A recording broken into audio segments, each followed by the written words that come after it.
Good evening and welcome to the news roundup for Tuesday, January 17. I am Abigail Smythe. Among the stories in this evening's newscast, Prime Minister says government will not be detained by attempts to confuse Jamaica's process of becoming a republic.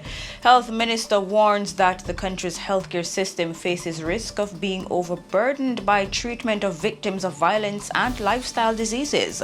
NCB Wealth Advisor slapped with multiple charges of fraud.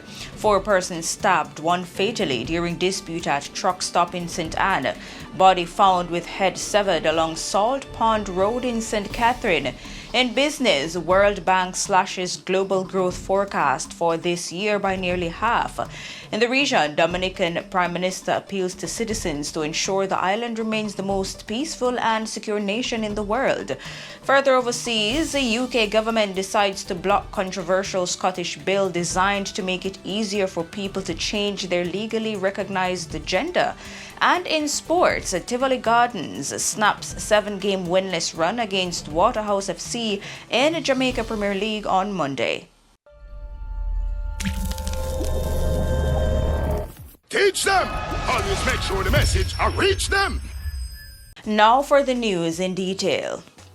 In the wake of a multi-million-dollar fraud racket uncovered at the investment firm Stocks and Securities Limited (SSL), the Financial Services Commission (FSC) announced on Monday that it has appointed a special auditor for the firm to ensure the protection of investors' funds. The appointment follows implementation of an enhanced supervisory regime for the investment company announced last week by the FSC. Reports surfaced last week that the accounts of about 40 clients of the financial entity, including world record holder Usain Bolt, were defrauded of millions of US dollars, totaling some 12 billion Jamaican dollars. A former SSL manager is at the center of the investigation. Director of Stakeholder Engagement, Communication and International Relations at the FSC, David Geddes, says the special auditor will assist the Commission in its enhanced supervision of the investment company and the continuing investigations into its operations. The FSC has said SSL can continue operations, but all its transactions must be approved by the Commission. Mr. Geddes insists the fraudulent activity at the investment firm was not a failure on the part of the regulator. He says fraud is an internal matter that under normal circumstances the FSC would not be aware of unless someone made a complaint. He adds that the Commission does not have oversight of various actions. National Commercial Bank NCB Wealth Advisor employee Kadeen Thomas has been charged with multiple counts of fraud. The 35-year-old was charged Monday afternoon after being questioned by fraud squad detectives in the presence of her attorney. Ms. Thomas was arrested on Friday in relation to allegations that she defrauded the accounts of several customers between January 2020 and December 2022 whilst employed to NCB Capital Markets in St. Anne as a wealth advisor. It is alleged that she gained access to the accounts of several customers without authorization by submitting fraudulent encashment request forms purporting they were signed by the customers. She was initially thought to have defrauded $30,000, but a follow-up audit has revealed that the figure is $143,000 or more than 20 million Jamaican dollars. Ms. Thomas is charged with forgery, uttering forged documents, unauthorized access to computer data, access with intent to computer data, larceny as a servant, and engaging in a transaction involving criminal property. Her lawyer, Bert Samuels, says she maintains her innocence. She will appear in court on Friday, at which time the attorney says they will apply for bail. Health Minister Dr. Christopher Tufton is warning that the country's healthcare system faces the risk of being overburdened by the treatment of victims of violence, as well as those seeking care for lifestyle diseases. Dr. Tufton wants Jamaicans to take personal responsibility for their health and to find amicable ways of dealing with conflicts. The health minister has raised concern about the growing number of trauma cases in hospitals across the island, saying emergency care services are stretched. He points to statistics in the Southern Regional Health Authority, which showed there were 456,000 accident and emergency visits, with an additional 2,666 motor vehicle accidents last year. Some 4,816 patients visited trauma-related centers, while 244 cases were for gunshot wounds. Dr. Tufton warns that despite the ministry's best efforts, it will be challenging to meet the growing demands if the current trend continues. He argues that, quote, "We can't build enough hospitals, buy enough ambulances, hire enough nurses to deal with people who are intent on settling their disputes by using a machete, a pickaxe, a fork, a piece of stick, a knife, or worse, a gun," end quote. The health minister also wants Jamaicans to focus more on proper diet and exercise to reduce the burden on the country's health system. The Cuban government plans to increase the number of medical professionals and educators deployed to Jamaica. The Cuban and Jamaican governments have signed a memorandum of understanding that facilitates Cubans joining their Jamaican colleagues in the health and education sectors. Cuban ambassador to Jamaica, Fermin Sanchez, addressing the matter on Monday, said it was important that the good working relationship between the two countries is maintained and strengthened. And a maternal and newborn health initiative, which will serve vulnerable mothers as they access care through the public health system, has been officially launched. Dubbed Right Start, a maternal and newborn care initiative, the program is a collaboration between the Ministry of Health and Wellness, the American Friends of Jamaica, AFJ, and the Jamaicans Abroad Helping Jamaicans at Home, JAJA Foundation. The initiative will provide a range of care supplies for vulnerable mothers and their newborns and deliver improved diagnostic services across public health facilities through modern state-of-the-art handheld ultrasound technology butterfly monitors. The portable devices supported by iPad technology will enable early and rapid diagnosis, such as screening for birth or heart defects, prenatal testing, and checks for pregnancy complications. Additionally, 100 adolescent and other vulnerable mothers will receive Snuggle Nests, which is a portable infant bed, as well as essential items including diapers, skincare, oral care, and hygiene products. The program will later target some 2,000 mothers in March 2023. Health and Wellness Minister Dr. Christopher Tufton says the collaboration will enhance diagnostic care, noting that 24 handheld machines are being donated to more than 10 hospitals island-wide initially for use in obstetric units and accident and emergency departments. Benefiting facilities include Victoria Jubilee, Kingston Public, Cornwall Regional, Black River, Savannah Lamar, St. Anne's Bay, Maypen, Princess Margaret, Mandeville Regional, and Spanish Town Hospitals, and the University Hospital of the West Indies. The Spanish Town police have taken a suspect into custody in connection with the murder of a man whose body was found with the head severed along Salt Pond Road in St. Catherine. The identity of the victim has not yet been disclosed by the police.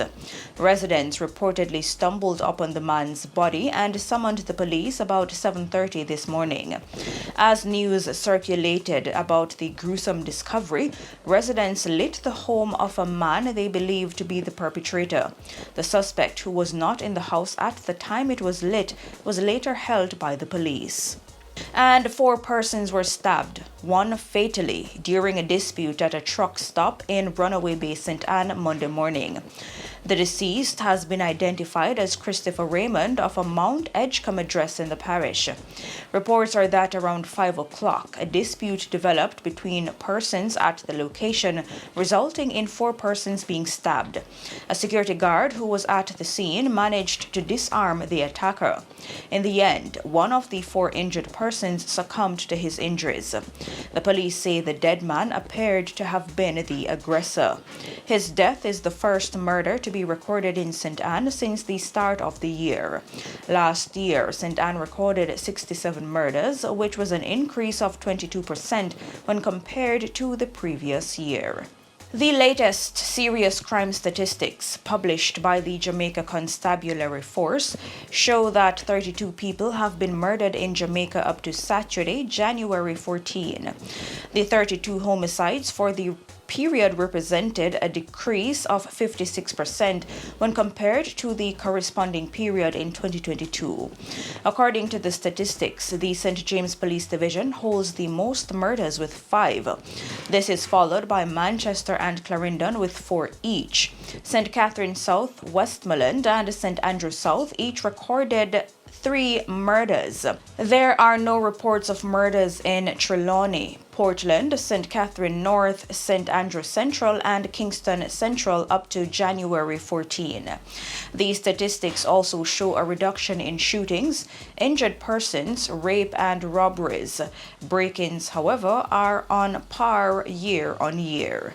Prime Minister Andrew Holness says the government will not be detained by what he describes as attempts to confuse Jamaica's process of becoming a republic. Holness says the move towards ending the country's association with the British monarchy is long overdue. The government and the opposition are at odds over how to proceed with the process following Mark Golding's refusal to name opposition members to the proposed Constitutional Reform Committee. The opposition leader says he is not prepared to proceed without additional information on what the government wants to achieve from the reform process. Mr. Golding says he also wants the matter of Jamaica acceding to the appellate jurisdiction to be placed on the agenda. But despite the opposition's concerns, the Prime Minister has instructed the Minister of Legal and Constitutional Affairs, Marlene Malahou Fort, to proceed with the intended reforms. He says Jamaica must become a republic.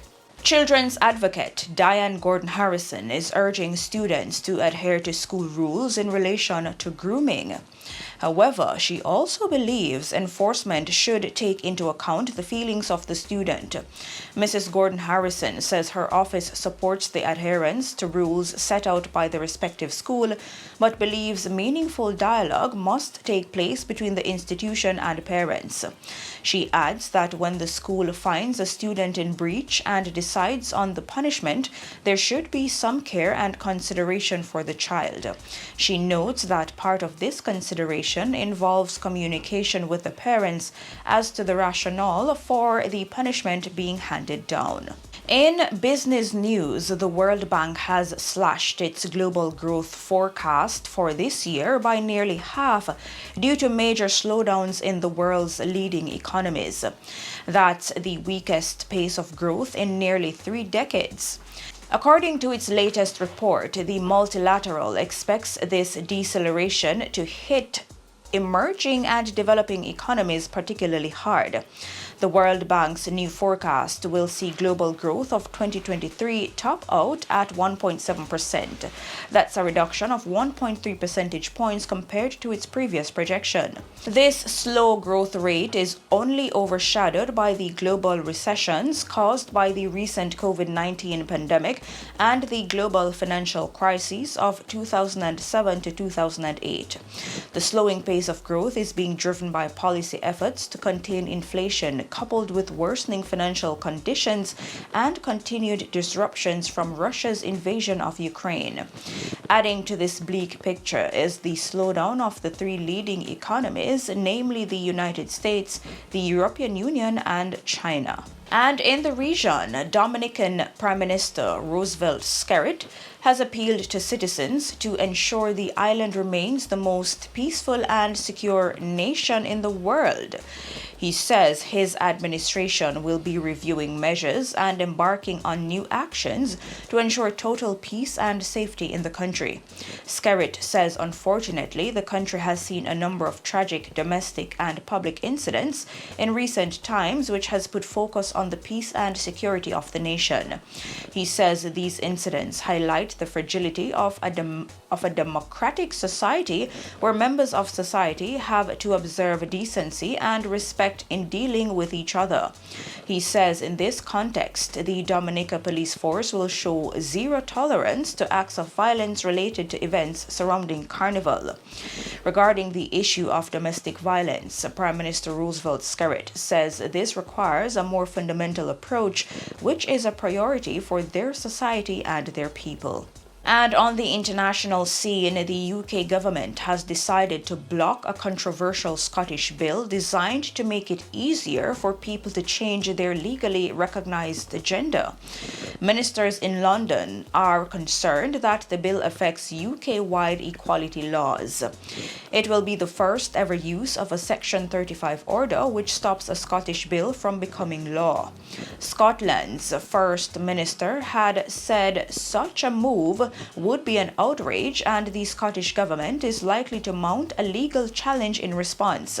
Scottish Secretary Alistair Jack is expected to lay an order before the Westminster Parliament to prevent the bill from being sent to the King for royal approval. The Scottish Government and the Scottish Parliament are being informed of the decision. And finally, in sports, Tivoli Gardens snapped a 7-game winless run as they edged Waterhouse FC 1-0 in their Jamaica Premier League encounter at the Anthony Spalding Complex on Monday. In the first game of the doubleheader, Mount Pleasant FA and Vere United played to a 0-0 draw. The result means the Centon-based Mount Pleasant failed to regain the JPL lead, but moved up within a point of leaders Cavalier FC, who are on 22 points. And that's it for your news roundup for today. I am Abigail Smythe. See you next time.